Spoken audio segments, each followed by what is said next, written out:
Good morning.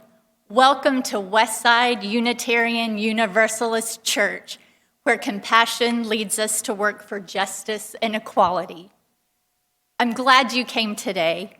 It is my hope that you will find something here that nourishes your heart, feeds your mind, and grows your spirit. To all of you who are joining us on Facebook Live, welcome.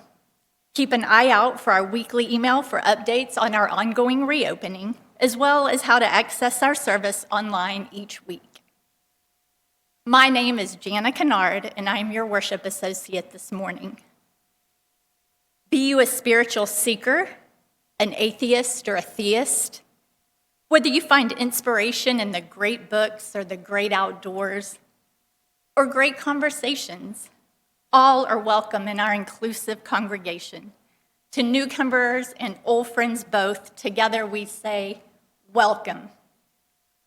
A special thanks to our volunteers and staff this morning, our AV team Cindy Fountain, Jeff Rodriguez, and Sue Anderson, Pastoral Care Associate Dana Tooley, Social Justice Rep Kim Hart, as well as our Director of Lifespan Religious Education, Nikki Kennedy, pianist Yuki Kumamoto, sexton Jean McKeon, and our office administrator, Don McGee.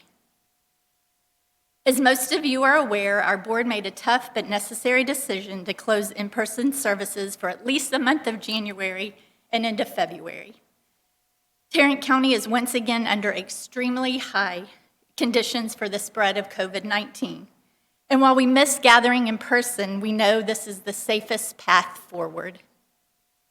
We will keep communicating with you about when we can reopen for in-person services.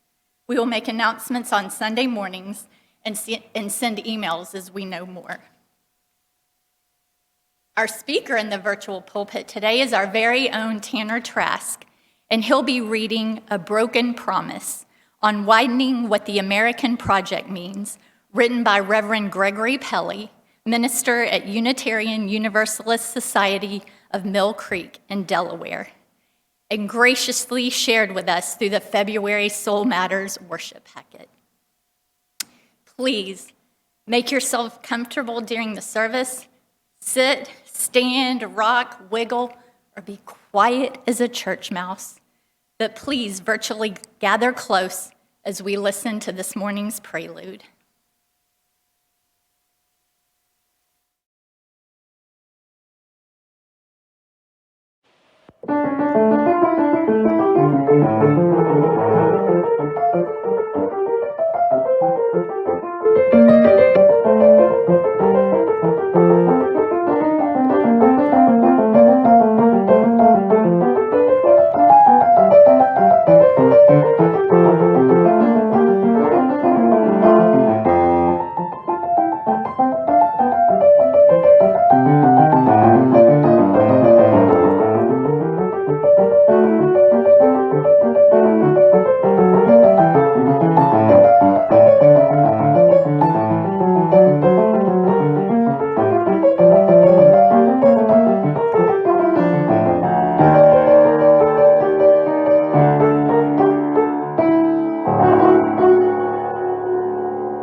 Thank you, Yuki.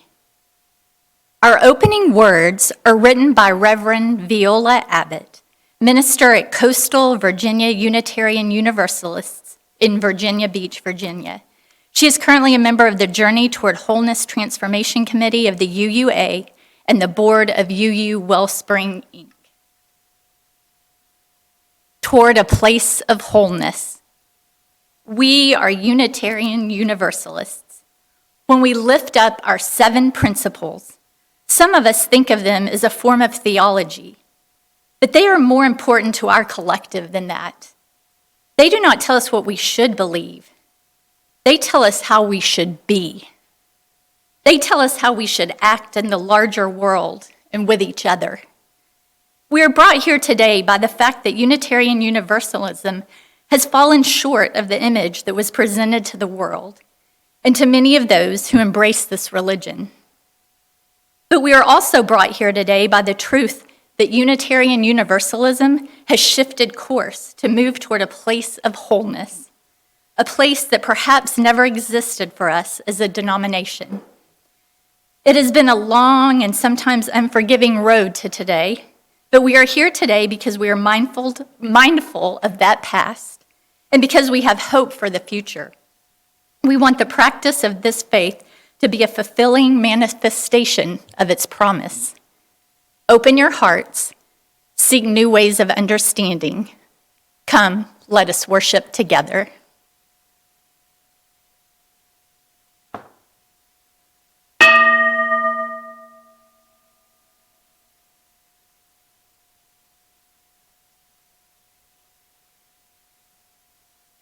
Our opening hymn this morning is Come Sing a Song With Me, words and music by Carolyn McDade, performed by Brian Kinney, Alina Hemingway, and the Kitsap Unitarian Universalist Fellowship Choir of Bremerton, Washington.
A flame within a chalice, a cup with a stem and foot, represents the Unitarian Universalist Association, or UUA, and is a symbol of the Unitarian Universalist faith. The flaming chalice is a symbol of both the heritage of our past and the light of hope within this church today.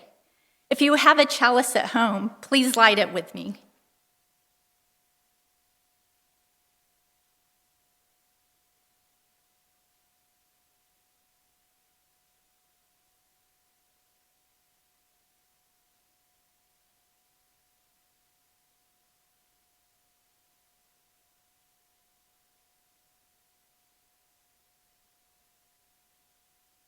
Our chalice words, out of the flames, come from Reverend Sarah Eileen Lawal, minister at Boise UU Fellowship in Idaho. Out of the flames of fear, we rise with courage of our deepest convictions. to stand for justice, inclusion, and peace. Out of the flames of scrutiny, we rise to proclaim our faith with hope to heal a fractured and hurting world. Out of the flames of doubt, we rise to embrace the mystery, wonder, and awe of all there is and all there is yet to be. Out of the flames of hate, we rise with the force of love, love that celebrates our shared humanity. Out of the flames, we rise. Our chalice lighting song is Be the Light by Leah Morris, inspired by the poem The Hill We Climb by Amanda Gorman. This morning's version is in shared vision with Busy Graham and Carpe Diem Arts. American Sign Language translation is by Reverend Dr. Ramont Anderson.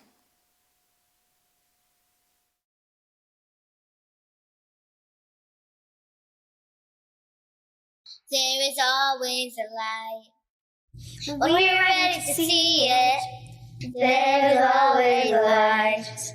When we're ready to be it, to see the light, to be the light, to raise our eyes in the dark of night, to climb this hill, together we will. There's always a light. There's always a light. There's always a When we're light. ready to see it, there's always a light. There's always a When light. we're ready to be it, to see the light, to be the light, to raise our eyes in the dark of night, to climb this hill, together we will. There's always a light. There's always a light. There's always a light. There's always a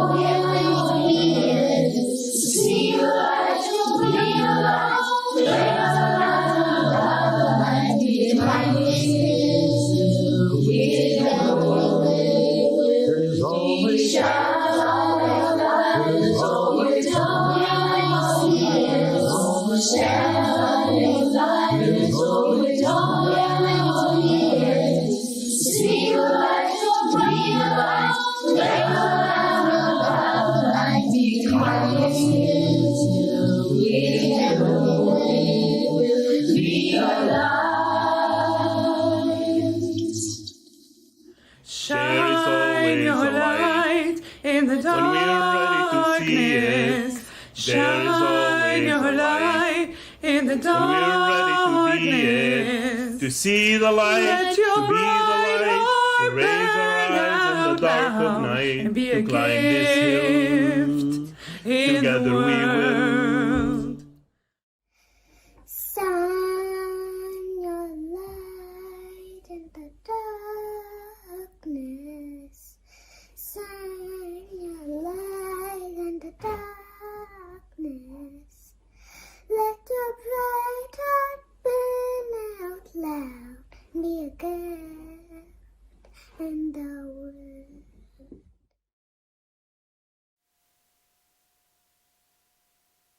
Please join me in reciting our affirmation. Love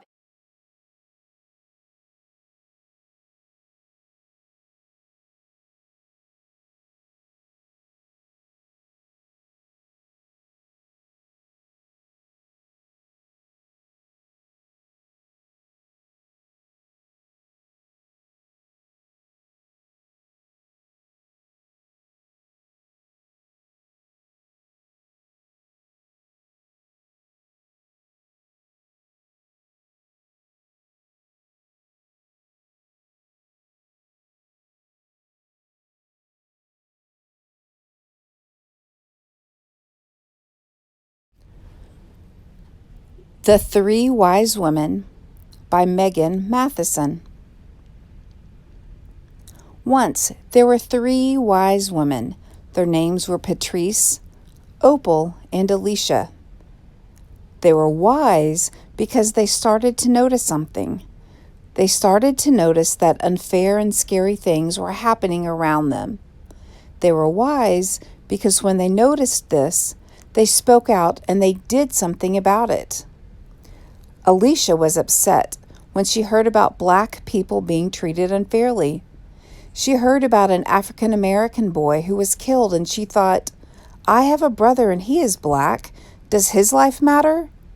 This was very upsetting for Alicia, and she decided to say Black Lives Matter. Patrice heard Alicia and agreed with her. Of course Black Lives Matter, Alicia, Patrice said. All people's lives matter, and all animals' lives matter. But Alicia said, it feels like a lot of people don't agree that Black lives matter as much as other lives. Patrice noticed that Alicia was right, and it made her sad. But even more than that, it made her angry. She was glad that Alicia was saying Black Lives Matter. So Patrice decided to say it too, and to say it even louder. Opal heard her friend saying, Black Lives Matter, and she thought, they're right. More people need to hear this. Opal decided to tell lots and lots of people. She told everyone she knew and asked them to tell everyone they knew. Soon, hundreds and thousands of people were saying it. Black Lives Matter. Alicia said some important words. Her friend Patrice helped to say them louder, and their friend Opal made sure that together they said it to everyone. All three of them were very wise women. They noticed that something was wrong, and they decided to do something.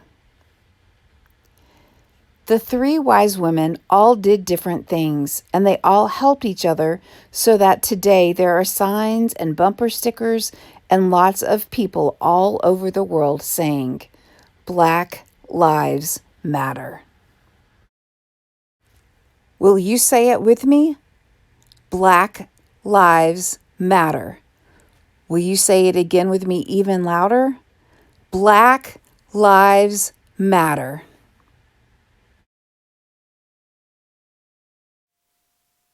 Black Lives Matter. Black Lives Matter.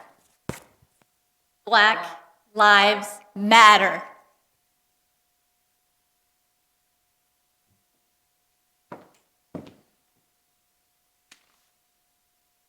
Good morning. I'm Dana Tooley, your pastoral care representative this morning. In our community, here at Westside, we make time each week to share pieces of our lives with one another. We do this because each person in this community has value. Each person's experience matters. Please submit your joys and concerns to our team by emailing us at pastoralcare@westsideu.org or contacting any member of the team. We share our concerns and sorrows with one another today, knowing that concerns and sorrow come into each person's lives, knowing that together we offer comfort. Today we have a concern from Cindy Fountain that Nathan Day's house was destroyed by a fire. During the week this week in the church newsletter, there'll be links to PayPal and Amazon so that you can offer your assistance. We also share our joys with one another, knowing too that joy comes into all of our lives, knowing that together our voices can rise in a chorus of celebration. Today, Nikki Kennedy shared a joy with us and a thankfulness for medical professionals and first responders and all who continue to care for and help the people in our community. Not every joy or concern can be shared openly in a community. Some must be shared eye to eye or simply held in our heart.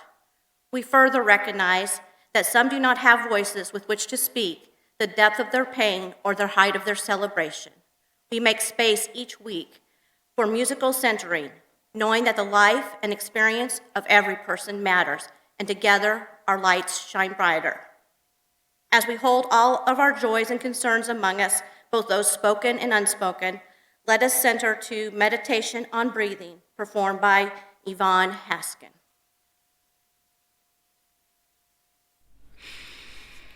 Breathe in, breathe out, breathe in, breathe out. When I breathe in, I'll breathe in peace. When I breathe out, I'll breathe out love. When I breathe in, I'll breathe in peace. When I breathe out, I'll breathe out love. When I breathe in, I'll breathe in peace. When I breathe out, I'll breathe out love. When I breathe in, I'll breathe in peace. When I breathe out, I'll breathe out love. When I breathe in, I'll breathe in peace. When I breathe out, I'll breathe out love. When I breathe in, I'll breathe in peace. When I breathe out, I'll breathe out love. When I breathe in, I'll breathe in peace. When I breathe out, I'll breathe out love.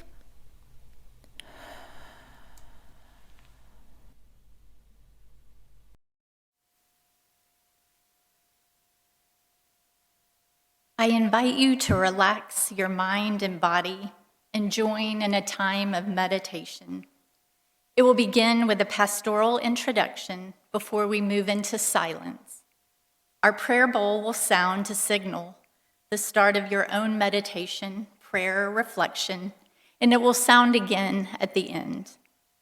Our pastoral introduction today is by Reverend Ellen Quadgrass, minister at Westminster Unitarian Church in East Greenwich, Rhode Island. A prayer for white people. Sheltered in our homes or going to work at risk for week after week after week. We're edgy, tired, a little raw. We are tender, vulnerable, open, a little more open than usual. Those of us who are white, who before might have been distracted, who before might have been too busy, who before might have been preoccupied with our lives, are noticing the ways injustice has happened to people of color. The same way again and again and again. Now we have become aware. Please, may we be aware. May we not lose awareness. May we not get distracted. May we not turn away. May we open, really open, accepting the invitation to change, really change our minds, our hearts, our world. When we encounter calls to defund the police, when we encounter calls for reparations, when we hear follow our lead from people of color, may we listen, may we learn, may we be open. Even if it means rethinking everything you thought you knew about the world. We have, all of us as humans, an enormous opportunity to change one of the oldest injustices in history, to change everything. May we stay vulnerable. May we stay tender. May we take action. Eyes and hearts and minds open.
May it be so.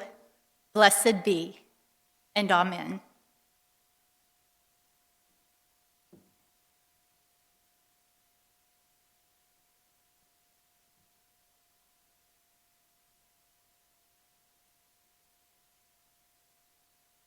The purpose of the church is to encourage all who gather here gather there to grow more generous in spirit and in action. This is the great end of all the world's faith traditions, to bring human beings closer to the divine acts of creation and compassion. In the spirit of generosity, Westside chooses to reach out to our wider community. We now take an offering that allows us to exercise that all-important generosity of spirit, an offering that will support this self-supporting church and its ministries. Our plate offering for February will go to Journey Forward, a 501c3 nonprofit organization founded by Kathy Taylor, a lifelong DFW resident. In 2013, Kathy's son, Corey, was shot and killed at the age of 27. Finding it difficult to navigate the criminal justice system and unable to find resources to help her and her family cope with the loss, she started Journey Forward to help others suffering from the unspeakable grief of losing a child or a loved one to violence. Journey Forward serves the DFW area by providing resources and counseling for victims of gun violence and other forms of violence to support them through their trauma. The group helps victims through the grieving process with free trauma-informed individual counseling, EMDR, eye movement, desensitization and reprocessing therapy, and grief support groups.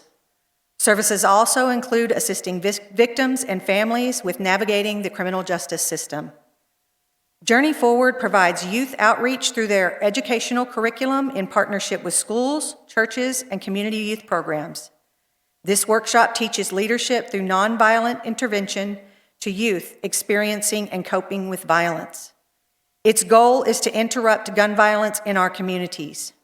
The organization also educates the community on the impact of gun violence, teaches conflict resolution without the use of a gun, and advocates for common sense gun legislation. The gifts of the congregation will be most gratefully received through the Vanco mobile app, our church website, or a check by mail. Please enjoy this musical offering performed by Yuki.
Thank you, Yuki.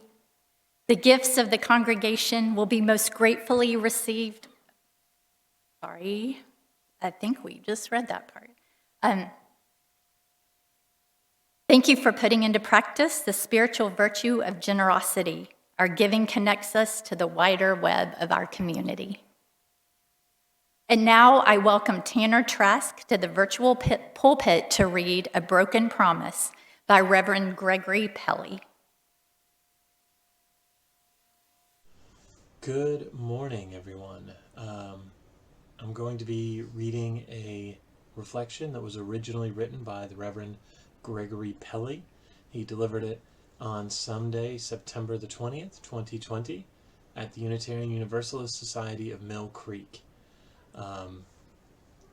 While I will be delivering it, I am going to be reading the words exactly as Reverend Gregory Pelley wrote them. So these are his experiences and not mine, although I may have had some similar experiences in my time. So here's his reflection, A Broken Promise.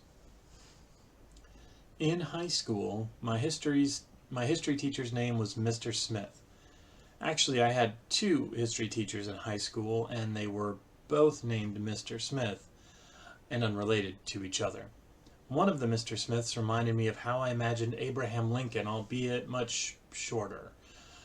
The other Mr. Smith reminded me of the actor James Caan, particularly of Caan's character of Sonny in the Godfather film, albeit with a slightly more controlled temper. Now, it's been a year or two since I was in high school, so I concede my memory of the Mr. Smiths. Mr. Smith may be hazy, but still.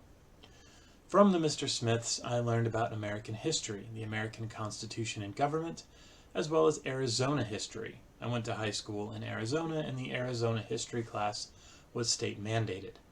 And like most high school students, I was oblivious to state-mandated curricula and textbooks, and naive to the bias of cultural hegemony. I was raised to trust what the adults in the room were teaching me. To respect the teacher was to take their instruction as indisputable facts. Even when they acknowledged the disputable facts, we were expected to favor the history as given.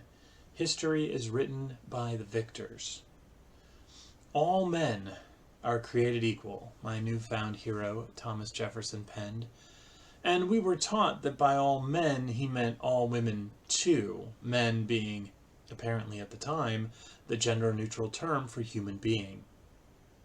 And I was fascinated by the radicalness of those words.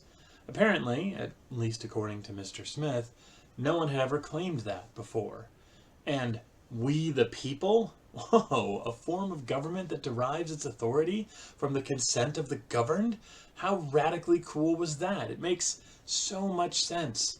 Certainly when compared to the dynasties, monarchies, dictatorships, and warlord clan-based systems everyone else used, we Americans were something else. And I was damn proud and lucky to be one of them. Now, Mr. Smith, the short Abe Lincoln one, chaperoned us on a trip to Washington, D.C., where we got to watch Congress vote on a bill, toured the monuments, the Pentagon, Arlington, and even met our Arizona Senator, Dennis DeConcini. Apparently the other Arizona Senator at the time, Barry Goldwater, was unavailable. I was breathless, sitting on the steps of Jefferson's Memorial, looking across the water toward the White House. I was enthralled by the story. It was in those high school history classes and on that field trip to D.C. that I found my American faith, my democratic faith. It was not a terribly complicated faith. It was a faith based on a set of stories that claimed to be universal. It was a faith, like perhaps so many kinds of faith, that skipped over the inconvenient truths. It was a faith that, even when faced with the inconvenient truths, made it possible for me to believe that we, the people, could transcend those pesky little moral lapses like slavery, racism, misogyny, poverty, hunger, xenophobia, brutality, and violence. America was the exception to every failure of the past, and we would form a more perfect union. and I was already a member. Now, when George Floyd or any of the other people of color or any other LGBT person or anyone really was and is murdered or beaten or maimed or incarcerated by those acting on our behalf, officially or unofficially, it is not an aberration of our American promise. It is not a break from we the people or all men are created equal. It is the system working at its most efficient. I use those two phrases here, we the people and all men are created equal, because they represent the core tenets of the democratic faith, the American faith. As read and quoted, they are the promise of this country, universal truisms that apply to all comers to this nation, to these lands. This is what I, and perhaps we, were taught by Mr. Smith and Mr. Smith. But those phrases, weren't really intended to be so inclusive as to be universal. I have come to understand that my old hero Thomas Jefferson, the polymath, the statesman, the architect, the scientist, the diplomat, the humanitarian, probably really did mean men in all men are created equal. I don't now believe that he considered women his equal, and he certainly didn't think black men or women were even in the category of all men. The men he considered all were white, male, and preferably rich landowners. Those were the ones that were endowed by their created with inalienable rights. Same goes for we the people. Words likely penned by a man named Gouverneur Morris of New York. And yeah, that was his first name, not his title. Morris declaimed slavery, yet the effect of the Constitution was that the people referenced clearly didn't include people of color. They were only 3/5 of a man, didn't include women, and systematically didn't include anyone who was poor. We the people was a limited and exclusive set. Now, whether intended by the framers or not, these phrases do form the core promise of America. It is how we read them. It is the promise that both Mr. Smiths led me to believe in. One, a promise that recognizes a fundamental equality in all human beings, perhaps an inherent worth and dignity, is fundamental to our American faith. A promise that we see each and every human being, each and every human soul as kindred, as a part of ourselves that we do not yet know. The other is a promise of the unity of power from we the people. This is a promise that means that all the people, not just the rich white guys, are worthy of their voice, are valued for their experience, and honored for their fundamental being, a unity of power that is foundational to our democratic faith. Mr. Smith, and I get to be white males in this country. All we have to do to keep our faith is to ignore the true history that those promises that, if read as universal, were broken the moment they were made, and have remained so ever since. In Langston Hughes' poem, Let America Be America Again, this has this parenthetical line, America was never America to me. I always read that as a particular pain from a black American poet, and perhaps extrapolated it to all people of color in America. It never referenced this particular white man. But today, in the blinding rage of police murdering citizens on camera, of an unchecked pandemic exposing every inequality embedded in our system, of blithe denial of catastrophic climate change as the fires burn and the storms churn, of a government that has even dropped the pretense that it serves the whole of the country, I'm facing the raw and bloody reality that America was never America to me either. I just didn't realize it. For too long, my whiteness and my maleness and my heterosexuality and my economic class have kept me blissfully asleep. At some point, I began to awaken, and I'm more fully awake now than I have ever been. And now that I am awake, I can fully see the lie. I despair for the dream, for the broken promise, and I don't think I'm alone in that. Much of us, the sleeping America, have been awakened from our slumber and are reckoning with a sense that there is something wrong. As George Packer writes, something is deeply wrong. Our society is unjust. Our institutions are corrupt. The protests are the death throes of a declining capitalist empire, or the birth pangs of the world's first truly multi-ethnic democracy, or something else altogether.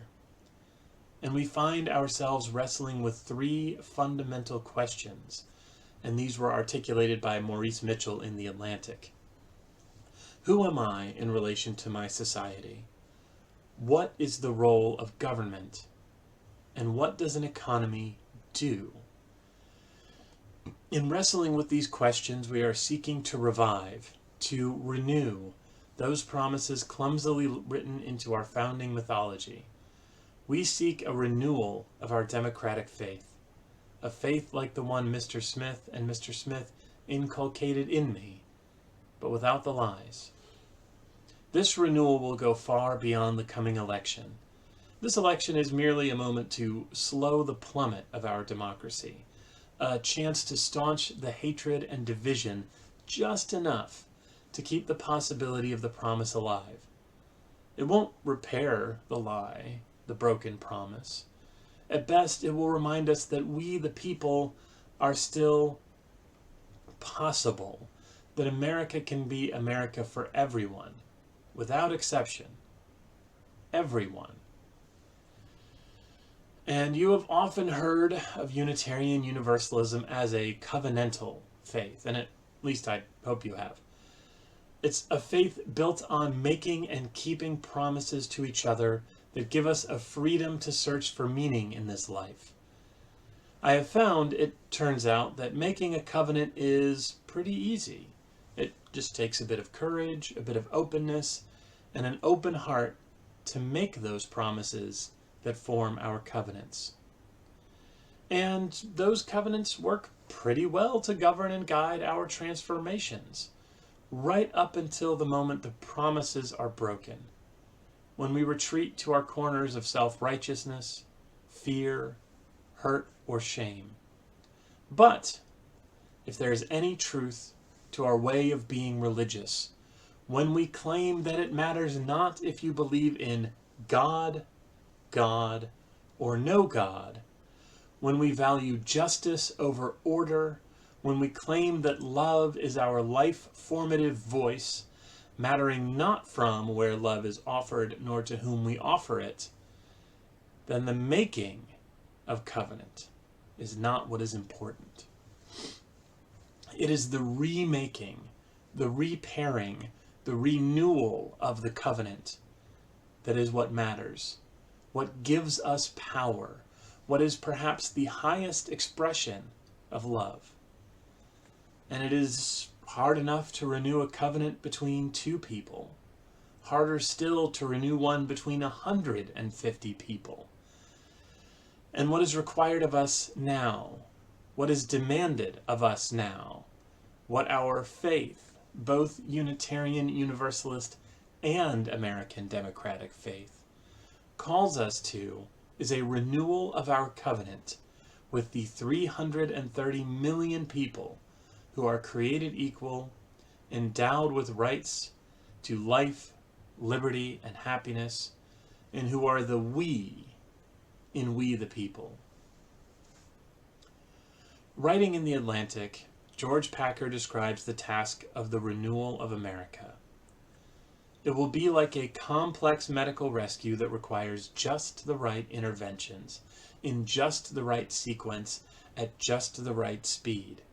Amputation, transfusion, multiple organ transplant, stabilization, and rehabilitation. Each step will be very hard, and we can't afford to get any wrong or wait another hour. Friends, today I am in despair for this country. The country Mr. Smith and Mr. Smith promised me, even as they glossed by the painful truths hidden in plain sight. I still believe in America. The promise of America, whether that promise was real or not, I still have faith. And yet I despair, but in that despair is also a kind of hope, a kind of stubborn belief in what is possible. And I think Langston Hughes knew that strange convergence of despair and hope. The closing lines of Let America Be America Again read, "Oh yes, I say it plain, America never was America to me. And yet I swear this oath, America will be.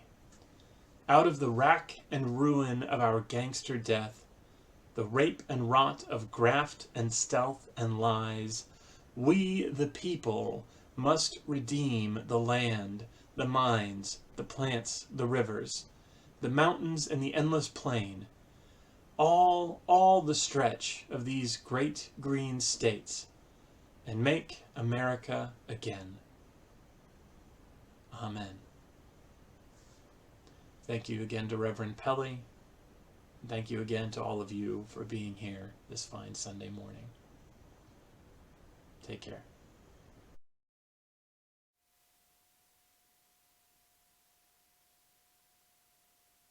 And thank you, Tanner.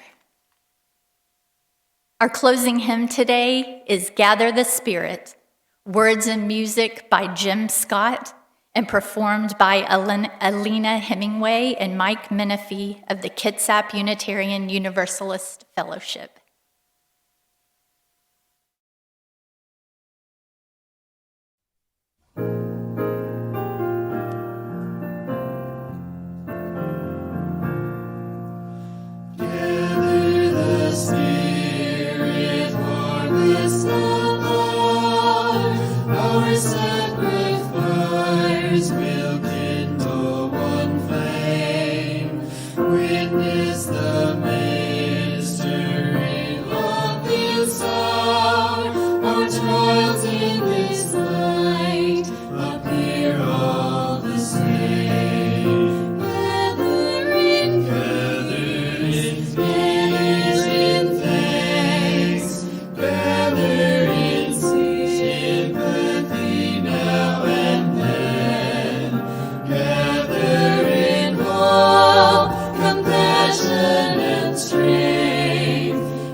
Fall, the choir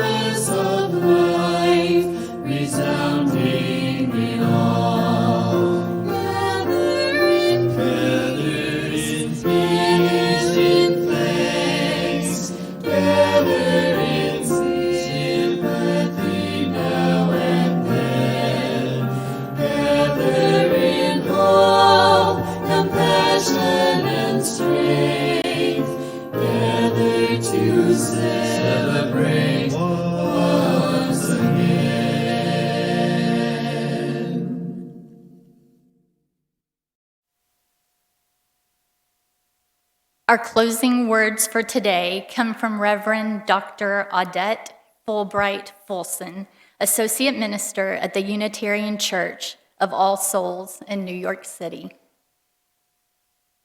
We are not done. Do not think we are finished. Oh no, we will never be finished, never just done, until the light of justice is lit behind every eye. Do not think we will be silent. No, there will be no silence until the world has sung the names of the dead with full throats, and still we will sing on. Do not think fear is the end of us. Oh, you are broken in mind and heart, if you even imagine that our fear for our lives is the end of this story. We are braver than you have ever conceived, and you will not be the end of us. We have come to take back the world that is the inheritance of better children, better lovers, better days. There will be love again, but justice is our demand now. You will not take us down. We are endless, firelit, determined, and we are coming from you, and we are coming for you. And this is in memoriam, Eric Garner, Trayvon Martin, Sandra Bland, Botham Jean, Tatiana Jefferson, George Floyd, and the names go on. The flame is extinguished, but not our hope for the future, our courage in the face of crisis, or the love we share in all the world.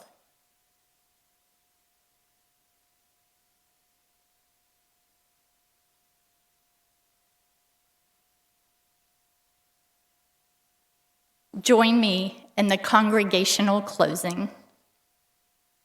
Let us go in peace, believe in peace, and create peace in our lives and in the world. That ends our formal service for today, but we have another opportunity to be in community with one another. Please join our virtual coffee hour on Zoom until 12:30 this afternoon. The link is in the email sent this morning from Westside UU Church. And if you're not on our mailing list, please visit westsideuu.org and sign up by clicking the link at the very bottom of our homepage. Thank you again to Tanner Trask for reading the reflection this morning, to the behind-the-scenes work of our worship and AV teams, and thank you for joining us today. Please have a wonderful week and stay warm and safe. Thank you.